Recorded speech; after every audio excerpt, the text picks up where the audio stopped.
Hello and welcome to the module on measuring linkage and retention.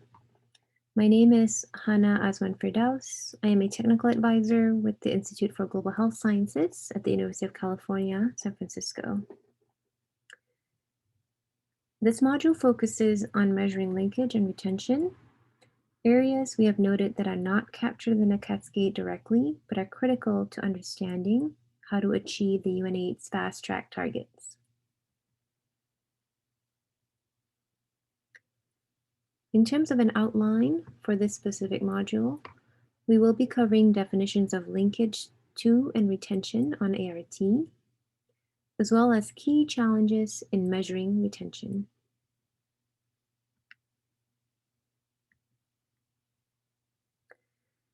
This slide illustrates linkage to care, and as a refresher, linkage refers to the period beginning with HIV diagnosis and ending with enrollment in care or treatment. The indicator for linkage to care can be divided up by numerator and denominator. And for the numerator, it includes the number of people who are newly enrolled in HIV care and received clinical HIV care services in the past 12 months, or is proxied by receipt of at least one of the following during the reporting period, whether clinical assessment, or CD4 count, or viral load count, or those currently receiving ART. The denominator includes number of people newly diagnosed with HIV within the past 12 months. In terms of data sources and measurement methods, the numerator, the numbers can be obtained from facility registries, and for the denominator, these can be obtained from case reporting.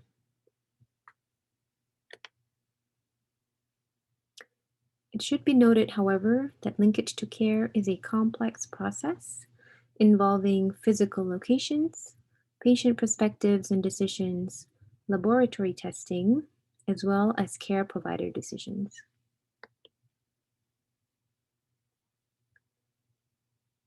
So tracking patients from testing to HIV care, particularly around challenges in delays in initiation of treatment.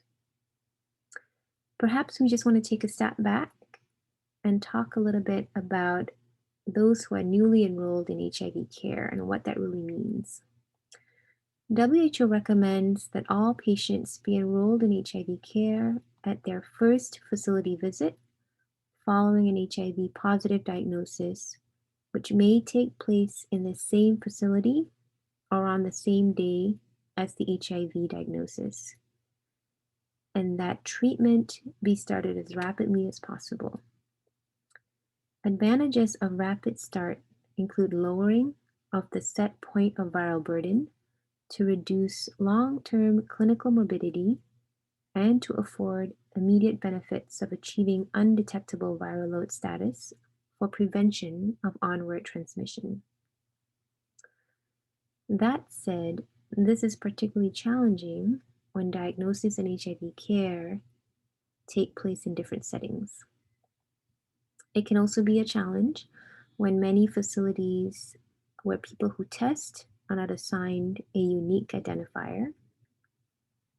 And it can also pose a challenge when there's a lack of a system to verify and document linkage to care.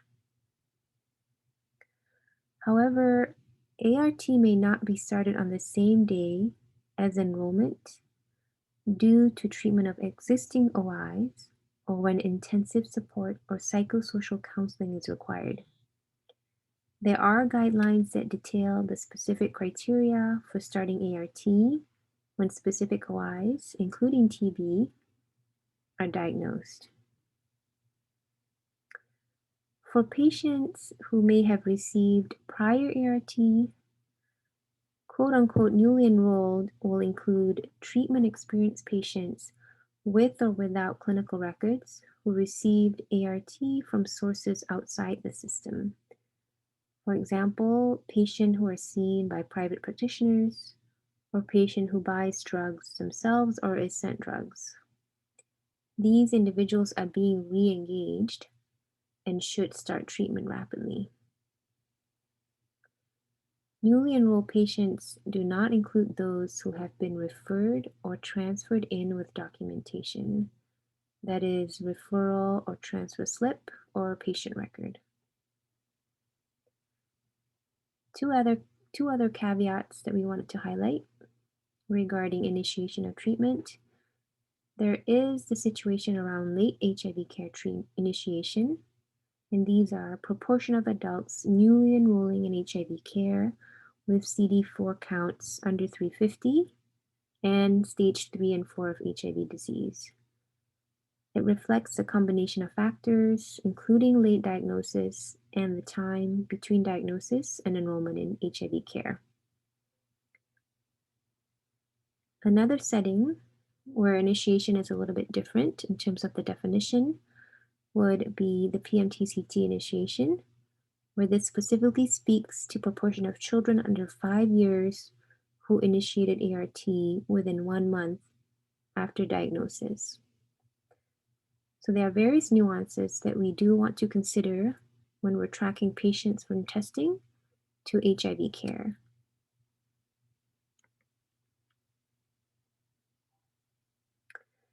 Continuous engagement in care, measured as retention, is essential for achieving health outcomes and epidemic control.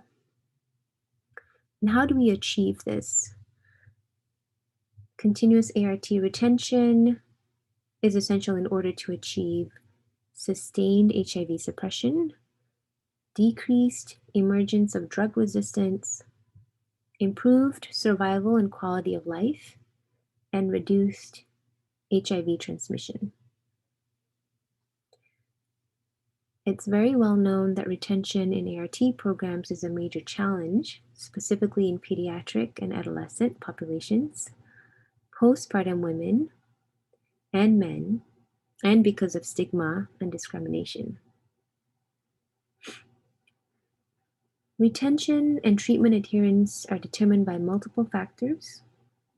This can also be looked at at the individual, social, and structural levels. Some correlates of poor retention at the individual level, it can include mental health and substance use diagnoses, lifestyle, which may involve travel, forgetfulness, busy or not incorporated within a daily routine, and also lack of self-management skills. At the social level, there may be a lack of support and guidance. And this can also be driven by peer conformity or intense stigma. And at the structural level, distance from the clinic, drug stockouts, and long waiting times, as well as provider attitudes, may contribute to poor retention and treatment adherence. All of these challenges need to be addressed as part of the program planning and implementation if targets are to be achieved.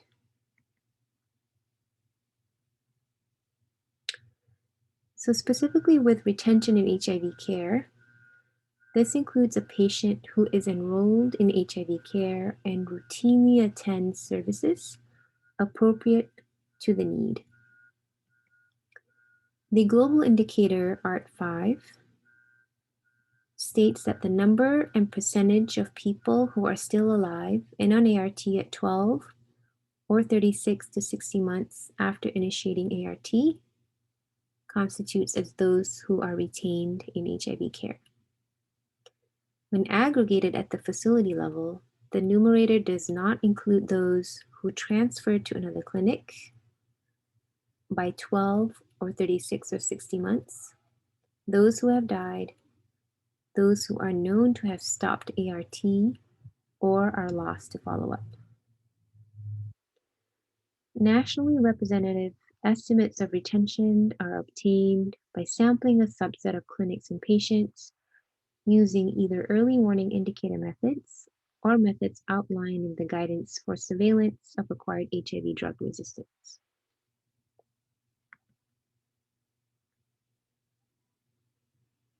So how do we monitor gaps in the cascade, or what are some of the key challenges with retention as we're looking at the cascade? Specific groups pose challenges to accurately understanding the scope of retention within a jurisdiction and the need for special attention. In general, patients who are lost to follow-up are not accounted for in the cascade and fall into the gap between performance and targets. High numbers of patients who are lost to follow-up threaten the validity of the cascade analysis. Similarly, patients who transfer in and out of facilities are often not counted accurately unless unique identifiers are part of the national HIV program. And late presenters to care who did not know their status early or are not identified, they do, however, constitute a group that is important. And efforts to help people identify their status as early as possible in the stage of HIV infection is critical to prevent unnecessary mortality and significant morbidities.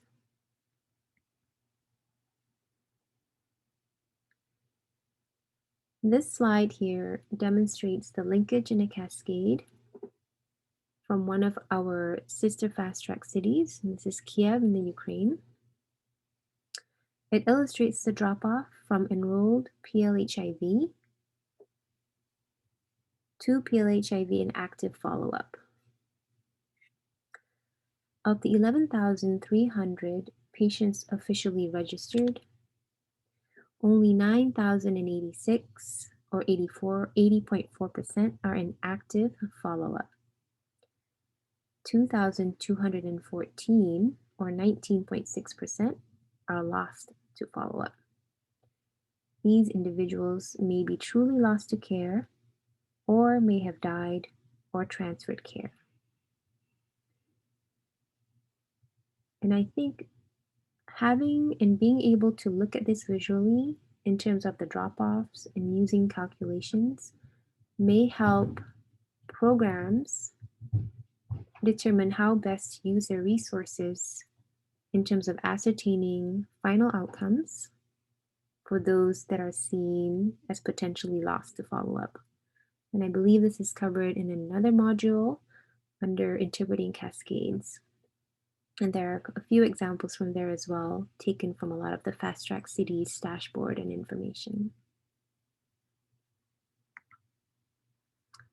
So in summary, this module covered definitions of linkage to and retention on ART, as well as key challenges in measuring retention.